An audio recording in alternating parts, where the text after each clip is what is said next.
Hola, hola, hola.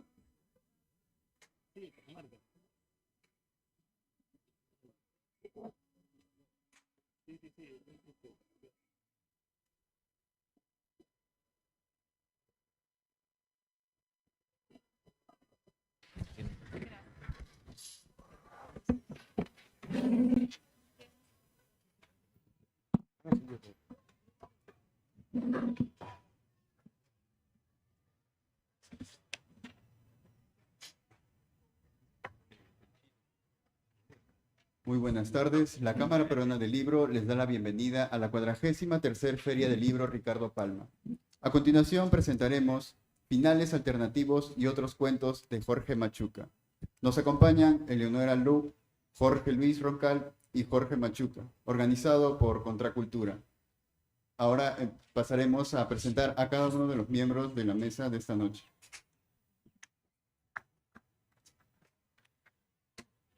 Muy buenas tardes, mi nombre es Benjamín Corso y represento a la editorial Contracultura. Presentamos el día de hoy el libro Finales Alternativos y otros cuentos de Jorge Machuca. Muchísimas gracias a todos ustedes por su presencia. Nos acompaña en la mesa la señorita Eleonora Lo Giudice. Ella es italiana, radicada en el Perú y es especialista en literatura latinoamericana. También nos acompaña Jorge Luis Roncal. Él es un reconocido poeta y actualmente ejerce el cargo de presidente del Gremio de Escritores del Perú. Y también Jorge Machuca es el autor del libro. Estamos muy contentos, muy satisfechos con la publicación de este libro, que de verdad creo que va a ser de interés de todos ustedes y que invitamos naturalmente a leer. Sin más preámbulo, le doy el uso de la palabra a la señorita Eleonora. Muchas gracias, Benjamín. Buenas tardes a todos. Bienvenidos aquí y gracias por su presencia, su participación. Gracias a Jorge por haberme escogido para presentar este libro. Mucho gusto, un honor para mí, obviamente la editorial también, y estoy feliz de estar acompañando en esta mesa. Les cuento que a mí me encantan los cuentos. A mí también, mi abuela me contaba muchos.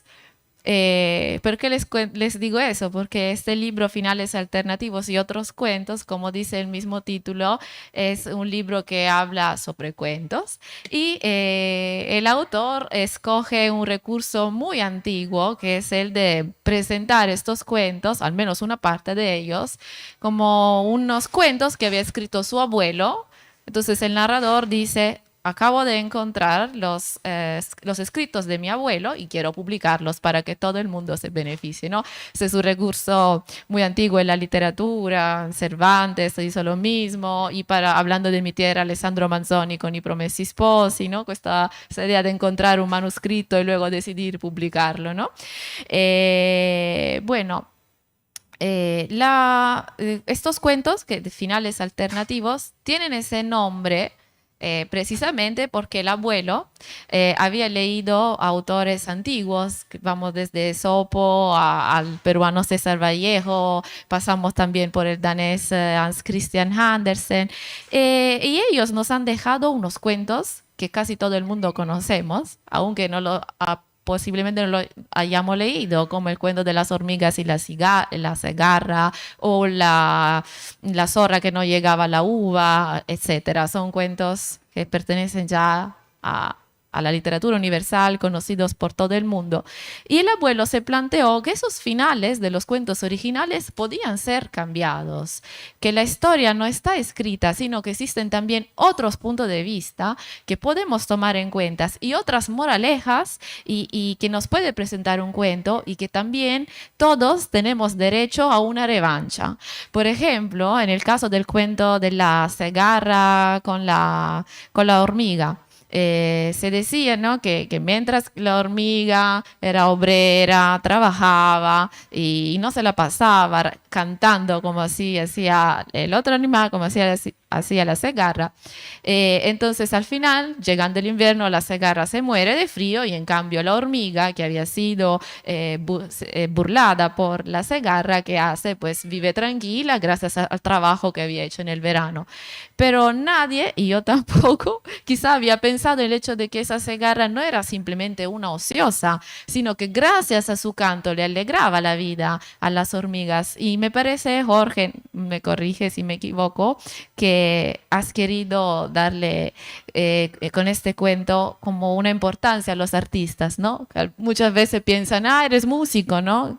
Un hijo, por ejemplo, que le diga a su padre, yo quiero ser músico. El papá de repente quiere un abogado, quiere un médico, ¿no? Pero también los músicos, los artistas en general, los que se dedican al arte, quizás no ganen mucho, quizás sí, pero nos hacen la vida bonita, ¿no? Y quizás sin esa arte no podríamos hacer nuestras labores cotidianas, no podríamos trabajar de forma, digamos, más liviana, como se hacía la hormiga gracias al canto de la cigarra. Bueno, no quiero contar más cuentos, pero me pareció muy ingenioso poder ver otros puntos de vista en las historias y cómo historias muy antiguas, nos remontamos a la época de Esopo, pueden seguir en la actualidad, porque finalmente la literatura traspasa, como sabemos, los siglos, los milenios, traspasa la cultura. Un cuento que era griego puede llegar aquí hasta Perú y le podemos ahora encontrar también otro sentido. Y bueno, desde mi punto de vista, subjetivamente, esta primera parte de los cuentos fue lo que más me gustó, porque es mi tendencia y me encanta ver siempre puntos de vista diferentes. Pero hay otros cuentos, ¿no? Como dice el mismo título, que ya son cuentos dedicados a lo que son historias personales. Aún en este caso también, por ejemplo, podemos ver personajes peruanos. Como por ejemplo en el caso de la mujer que viene explotada por su jefe y lo que ella vive en el día a día, que no solo sucede en el Perú, lamentablemente puede pasar también en otros países. Entonces hay otros cuentos donde Jorge nos cuenta el drama cotidiano que viven ciertas personas. Algunos son realistas, otros menos realistas. Ha habido un cuento, por ejemplo, con el personaje Benito, que me pareció muy genioso. Me recordó un poco el Gregorio Samsa de Kafka, que despierta convertido en un insecto. En cambio aquí el protagonista había expreso un deseo y bueno, el deseo se cumplió, pero no tanto como él se esperaba. Pues no quiero contar más para que, bueno, ustedes mismos lo puedan leer, ¿no? Porque finalmente los cuentos tienen la característica, obviamente, con respecto a una novela, de ser cortos, así que son mucho más fáciles de leer, y en algunos casos más simples de resumir, y no se puede decir mucho. Y la última parte, también hay cuentos dedicados, por ejemplo, a un héroe de las batallas peruanas contra los chilenos, que es el señor Arizde. Sí. También esa parte me pareció muy interesante. Bueno, yo quisiera concluir aquí mi intervención, agradeciendo nuevamente por la invitación, ustedes por estar aquí con nosotros y bueno, paso la palabra. Muchas gracias.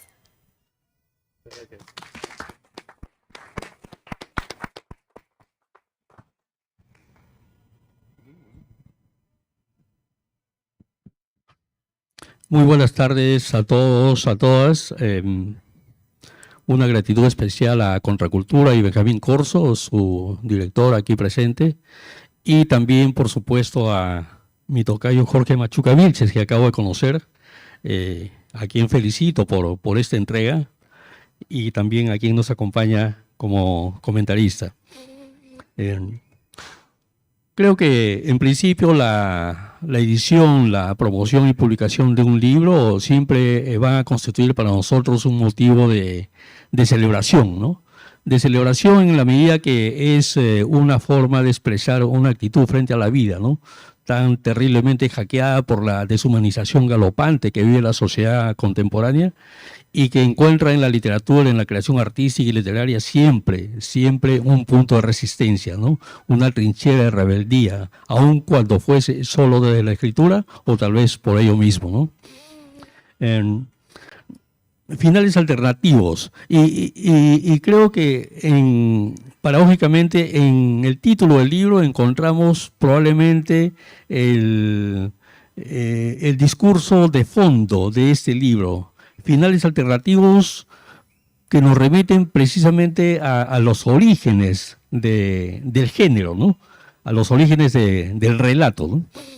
En las comunidades originarias, ¿no? en el mundo, en la humanidad, se han caracterizado por la construcción de un discurso de la oralidad que es la base, que sigue siendo la base, no olvidarlo, no lo olvidemos eso, para la gran literatura contemporánea y de todos los tiempos, ¿no? La oralidad construida de manera gregaria, colectiva, en relación con la naturaleza, con el entorno social, natural, humano, es el origen de la producción literaria humana. Y de alguna manera sigue marcando la pauta, ¿no? Si uno se dedicara a registrar, digo yo de manera volandera, se dedicara a registrar la gran cantidad de huellas, de señales en la gran literatura universal de lo que es el relato oral, de lo que es la oralidad, en realidad nos quedaremos asombrados, ¿no? Por un lado, ¿no? Y por otro lado, la presencia actuante, viva, dinámica, actual de lo que significa la producción de la literatura oral, ¿no? En todas sus 1001 manifestaciones. Por ejemplo, acá en la Amazonía, ¿no? Para no hablar de un sector mucho más cercano al mundo urbano, que es el mundo andino. En la Amazonía hay cantidad, realmente una cantidad impresionante de literaturas orales, ¿no?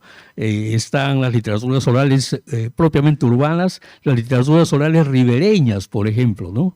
Aquellas que pueden transferirse a la simbología gráfica y aquellas que no, que se transmiten de manera oral en calles, en plazas, en comunidades. ¿Por qué hago esta disquisición de principio? Porque en principio la resonancia milenaria que hay en los temas, en el discurso literario, en la propuesta de una poética del relato en este libro, y al mismo tiempo la actualidad de los mismos, nos conduce a ubicar en primer lugar al valor, ¿no? de este libro como una propuesta de estudio desde la propia escritura de la ficción, como una propuesta de estudio del género. ¿Por qué? ¿A dónde voy? Miren ustedes, en el relato, ustedes saben, el que lo coge y no lo suelta, en realidad es un lector capturado por el relato, ¿no?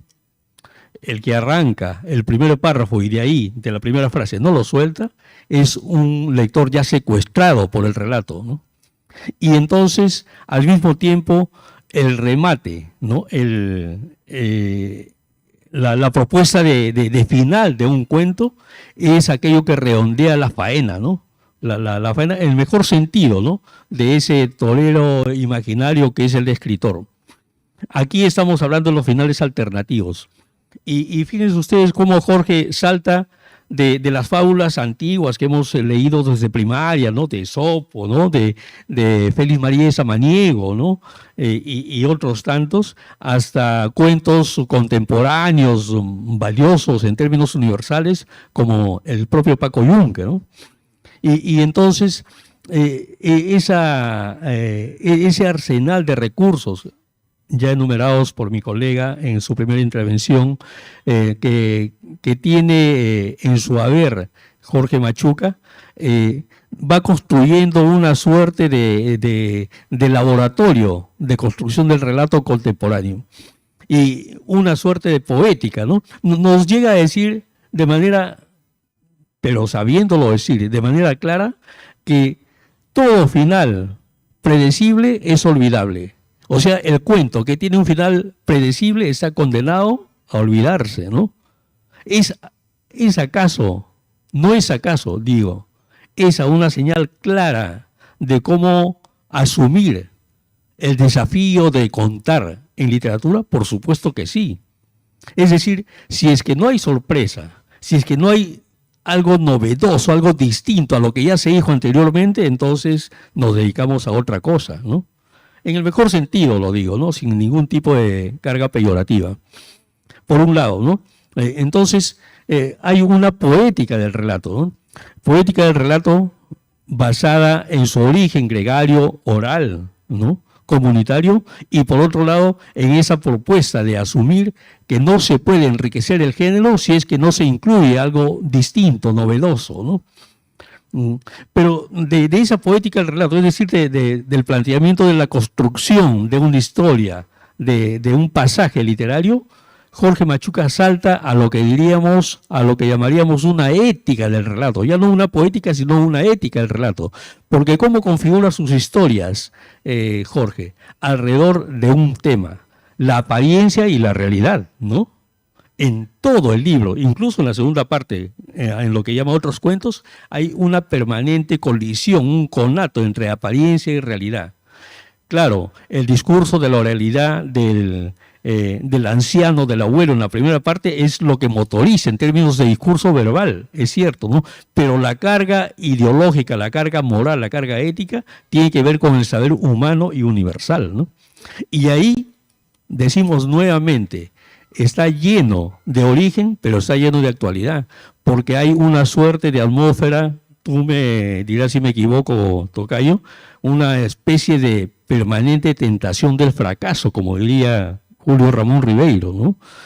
Una tentación del fracaso como atmósfera, no como propuesta, ojo, ¿no? Como atmósfera. ¿Por qué? Porque a partir de esta consideración de factores adversos a los que se enfrenta permanentemente la vida en toda la humanidad, en toda la historia de la humanidad, es que surge y se proyecta una conducta de cómo enfrentarla, ¿no?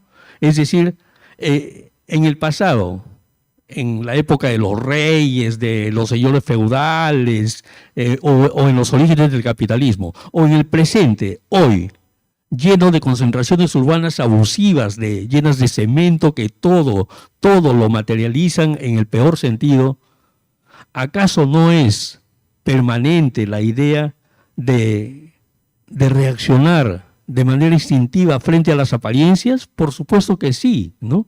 Y entonces aquí en este libro hay un juicio, en el mejor sentido planteado en términos literarios, un juicio frontal frente a todo aquello que no es cierto, frente a todo aquello que no es real. Por ejemplo, ahí están ese maravilloso juego que ha hecho Jorge en los finales alternativos de, por ejemplo, La zorra y el cuervo, ¿no? Que nosotros lo hemos leído hasta en historietas, ¿no?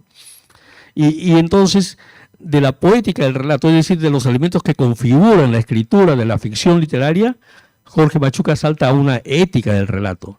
Enjuiciando, por ejemplo, solamente pongo un ejemplo en esa intervención muy breve, esa carga venenosa, digamos, que es el cuento, el mito contemporáneo del éxito, ¿no? El éxito realmente, de manera contradictoria a lo que significa de manera literal, es completamente negativo, ¿no? O sea, asumir que el éxito es el origen, es todo en la vida, es absolutamente negativo. Y el abuelo dice, acá el tema no es ser exitoso, es ser feliz, ¿no? Es ser feliz, ¿no? La felicidad es otra cosa. El éxito es la construcción, ¿no?, del mito contemporáneo ¿para qué? Para hacer cualquier cosa con tal de destacar individualmente. Y entonces aquí, sin que sea un discurso pedagógico, ni propiamente ideológico, y menos panfletario, acá hay un enjuiciamiento certero, a partir de la escritura literaria, de la ficción literaria, de lo que consideramos nosotros uno de los problemas centrales en términos culturales de la sociedad contemporánea, el mito del progreso y el mito del éxito. Decimos eso porque finalmente en un escritor, nosotros aspiramos a hacerlo también, los temas, ¿no?, los argumentos que son casi siempre universales, ¿no? Si uno repasa los temas centrales de la ficción literaria, no solamente en el relato, sino también en la poesía, son más o menos los mismos: el amor, la justicia, la apariencia, la lealtad, la solidaridad, la muerte, el pesimismo y etcétera, ¿no? Son los temas generales de preocupación, el tiempo humano, ¿no? Las cosas que indaga el ser humano permanentemente ante ese fenómeno general que nos conduce a nosotros a considerarnos seres humanos, ¿no? Es decir, la vida, ¿no? Entonces, esos temas generales uno los vuelca acá en base a, en el mejor sentido, a una suerte de eficacia en la escritura literaria, ¿no? Y la eficacia en la escritura literaria consiste en que esos viejos y milenarios temas que nos inquietan sean transferidos de manera actual, ¿no? De manera novedosa, de manera sorprendente, ¿no? Con los términos actuales, ¿no? Aquí, por ejemplo, hay un rastro, digamos, claramente actual del discurso verbal de Jorge Machuca, cuando hace hablar al personaje, ¿no? Dice: la actitud de esa niña es pésima. Uno jamás le debe abrir la puerta a la muerte, aunque te reviente el timbre, ¿no? Aunque te reviente el timbre. Es una frase absolutamente coloquial que se usa y que se sigue usando y se usará en nuestro medio todavía por mucho tiempo, seguro. Uno, ¿no? En finales alternativos. En la segunda parte, en otros cuentos, hay una visión distinta, ¿no? Una perspectiva distinta, pero al mismo tiempo unívoca con la primera parte. También hay una suerte de atmósfera milenaria, ¿no? Una resonancia histórica, ¿no? En los cuentos, en los temas tratados, en los personajes y en el discurso de la ficción literaria. Pero yo quisiera solo detenerme, para concluir esto y cederle la palabra a mi tocayo Jorge Machuca, en un cuento, en Lucy, ¿no? Es el cuento realmente terrible, ¿no? Y tan actual y tan terrible frente a un cuento que salta la realidad, que nos abruma y nos interroga. Y más que nos interroga, nos conmina a asumir una actitud. Todos nosotros, seguramente todos, tenemos una amiga, una hermana, alguna gente del barrio, una secretaria que ha ido a buscar chamba a una oficina de abogados. Y en la generalidad de los casos, obviamente con honrosas excepciones, esa es una puerta segura hacia el abuso, hacia el maltrato, hacia el acoso, ¿no? Y eso es permanente. Alguien que va a buscar, una señorita, alguien que sale de secundario buscando chamba, alguien que es auxiliar del oficio jurídico y va a buscar chamba a Zángaro o a cualquier calle donde abundan los estudios jurídicos, o incluso en sectores más o menos medios de la ciudad, se va a chocar con esa realidad terrible, abusiva, que nosotros repudiamos, ¿no? Y Lucy, ese cuento maravilloso que ha escrito Jorge, lo revela en su real dimensión, pero al mismo tiempo sostenida en una historia dramática, en una historia que al mismo tiempo controla ese dramatismo y la hace durar. ¿La hace durar en función de qué? Del mejor final, ¿no? Y ahí nosotros volvemos al principio, finales alternativos. No hay manera de que uno suelte la lectura de los cuentos de Jorge del principio hasta el final. Por ello, Jorge, te felicito, te abrazo. Me parece que este es el preludio seguramente de otras entregas mucho más grandes, más importantes, y te saludo nuevamente como el escritor importante que eres. Muchas gracias.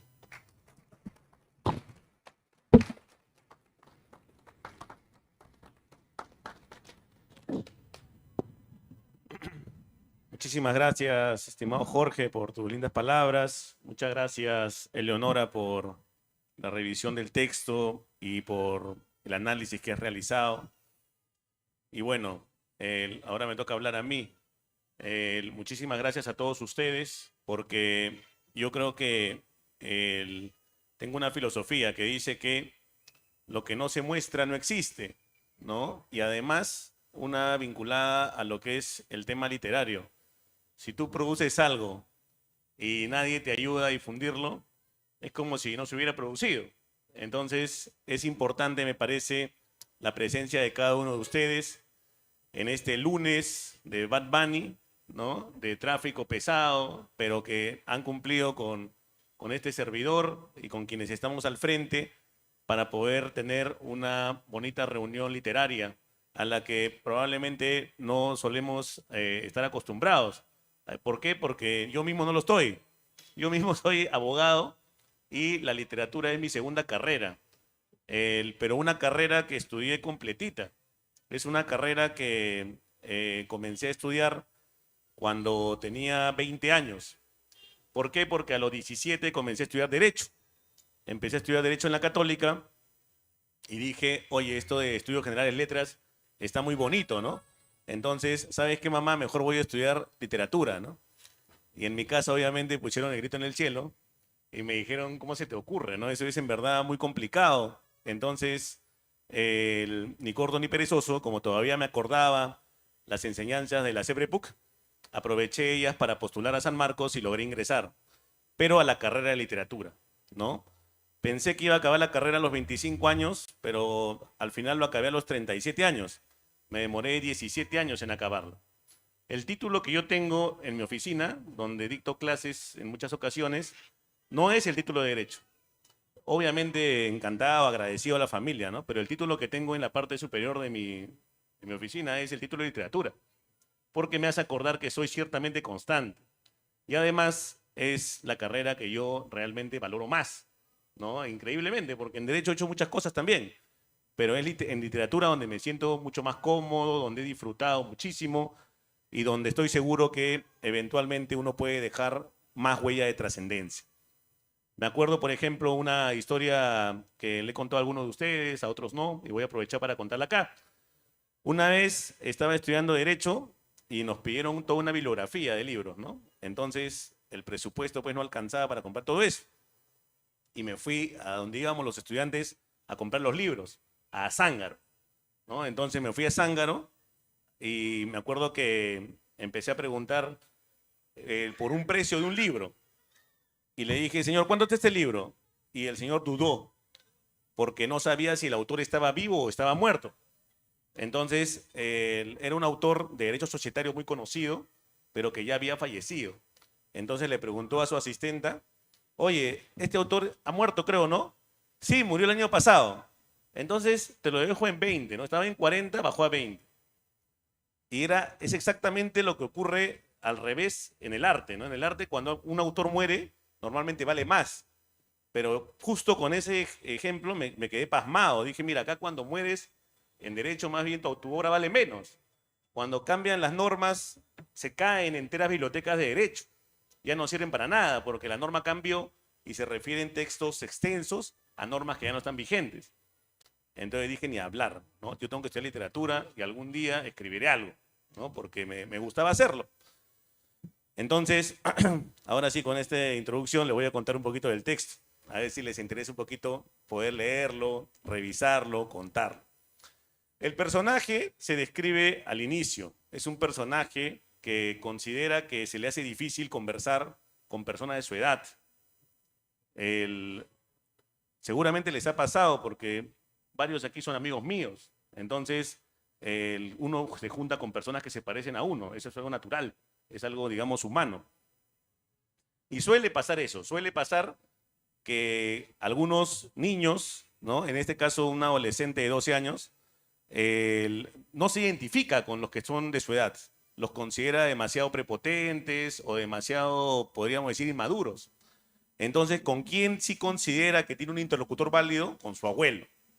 Con su abuelo es con quien logra tener las mejores conversaciones en su vida, porque encuentra allí la experiencia y además una persona que lo escucha realmente. Entonces, a mí siempre me ha interesado mucho el tema de la vejez. En Latinoamérica la vejez es realmente un sinónimo de algo negativo. Una persona cuando llega a la ancianidad se le asocia, ¿no?, a una serie de dificultades como por ejemplo el olvido, como por ejemplo ya no estar tan habilitado para ser activamente, digamos, contratable, entre otros, ¿no? Y es algo que ocurre mucho en Latinoamérica, pero no necesariamente en todo el mundo. La vejez, en verdad, desde otra perspectiva, es sinónimo de experiencia, es sinónimo de una persona que puede haber llegado a esa edad y justamente trasladarte a partir de su experiencia, consejos y otros, ¿no? Entonces, el joven, que era un poco, podríamos decir, no encontraba interlocutores válidos, con el abuelo sí se encuentra, digamos, cómodo y tienen una serie de conversaciones, ¿no? Donde comienza el siguiente esquema, ¿no? Le encuentra al abuelo que tiene textos clásicos que ha leído el abuelo y que le ha hecho algunas anotaciones para darles un final distinto. De ahí viene el nombre, finales alternativos. Y entonces, al poder darle esa forma distinta a cada final, le trata de explicar con sus agregados una serie de consejos. Yo justo le decía a Benjamín, y un poco recogiendo lo que decía Jorge también, hay que ponerle entre paréntesis, ¿no? Finales alternativos o consejos desde el fracaso, porque el abuelo ciertamente, desde la perspectiva, digamos, capitalista, es un fracasado, ¿no? Desde la perspectiva capitalista no acumuló nada, vive en un cuartito, en un quinto piso, ¿no? Un poco arrimado, digamos, y además no lo visita nadie, ¿no? Para en soledad. Entonces, uno pensaría, ¿qué consejo me puede dar una persona así? En esta visión capitalista y donde nosotros en realidad somos capaces de todo por esta suerte de éxito, ¿no?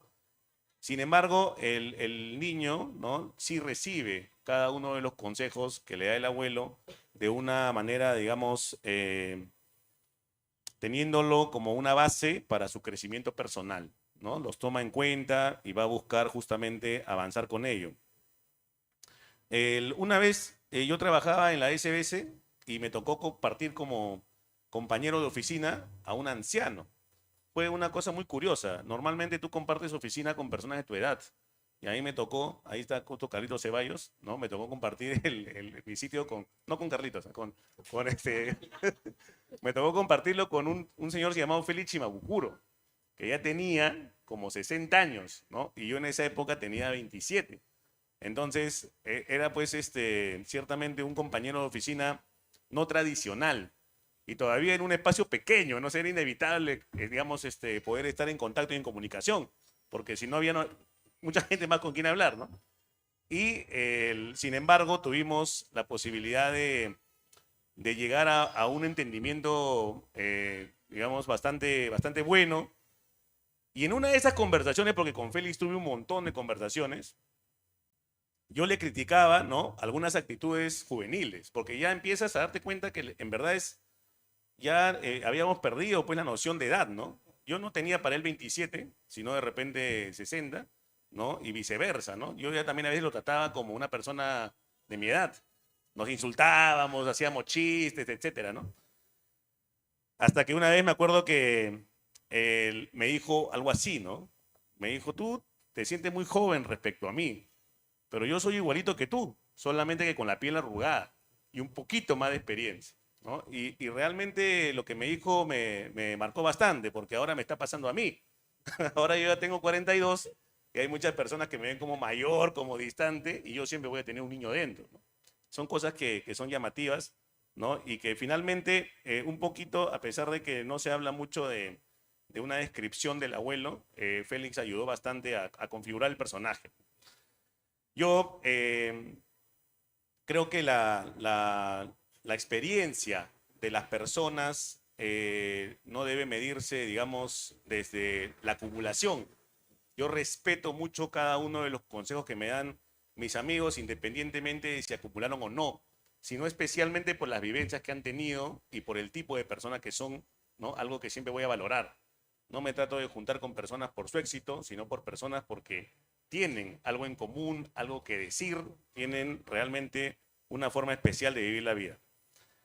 En relación a los otros cuentos, tenemos el relato de Lucy, ¿no? Que trata de mostrar un poco este tema de la violencia de género, ¿no? Temas modernos, actuales, de repente me ha salido un poquito tosco, ¿no? Si gustan lo leen y van a ver que es realmente interesante. No, esos cuentos ya no tienen tanto una búsqueda de mensaje como de repente la primera parte del texto, pero hay uno en especial que les diría que le den una miradita, que se llama Historias de Puntería, que es el texto con el que cierra el libro, ¿no? Es un texto no muy largo y que justamente trabaja un personaje que va teniendo una especie de reencarnación en diferentes etapas de la historia del Perú, ¿no? En la primera está presente en la llegada de los españoles, digamos un precolombino que vive en la zona de Perú. Esa misma persona se reencarna, ¿no? En un Arístides Ologuren, que es un guerrero que está presente, digamos, en la guerra con Chile, en la guerra del Pacífico, y cierra, ¿no? Con una reencarnación más temprana, ¿no? ¿Por qué todas las reencarnaciones tienen que ser de personas maduras? Reencarna ya en un chiquillo, en un jovencito.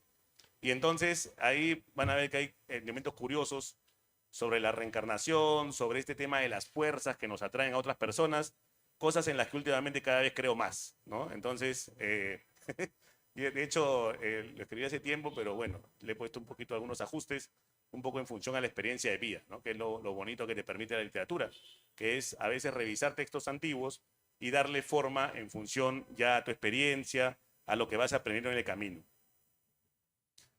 Quería cerrar un poco la participación, ¿no? Estamos ya en un momento apropiado para hacerlo, para poder tener luego de repente un espacio de fotos, un espacio donde podamos compartir y poder llevar a cabo la difusión del texto. Diciéndoles algo de repente que yo voy a tratar de comentarles como experiencia de vida, ¿no? Mi experiencia de vida me lleva a tener, digamos, ahorita una disyuntiva, ¿no? Una disyuntiva en la cual todavía trato de ser competente para dos materias, competente para el derecho y competente para lo que es la literatura. Eso tiene que acabar en algún momento, ¿no? Eso es, no puede ser, no puedes estar buscando ambas cosas a la vez.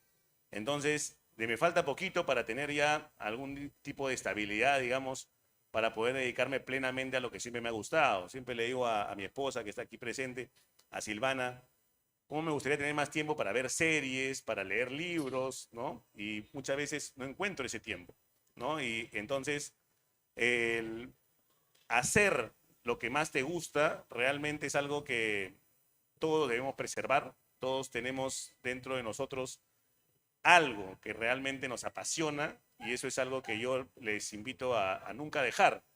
Yo no lo voy a hacer y voy a seguir siempre tratando de seguir mis objetivos. Voy a tratar siempre de mantenerme cerca de la literatura, escuchar a personas que dominan esta terminología literaria, como Eleonora y como Jorge Luis. Realmente para mí sigue teniendo un alcance especial, como lo tenía cuando escuchaba en su momento a otros autores cuando tenía 15 o 16 años. Decía que interesante, estas personas leen un libro y te dicen una serie de aristas que uno no puede necesariamente ver, incluso siendo propio, ¿no? Incluso esa es una cosa que ocurre también en la literatura. La teoría dice que una vez que el libro se lanza, ya realmente deja de ser tuyo, ¿no? Es de la colectividad. Tú crees que tienes un conocimiento perfecto de tu libro, pero no lo tienes, ¿no? Son las revisiones de otros los que van a encontrar algunas aristas que incluso en tu subconsciente tienes presente en todo momento. Estimado, muchísimas gracias por estar aquí. Finales Alternativos, gracias a ustedes, puede tener un empujón importante en la media y llegar a más personas y realmente me hace feliz su presencia. Muchísimas gracias.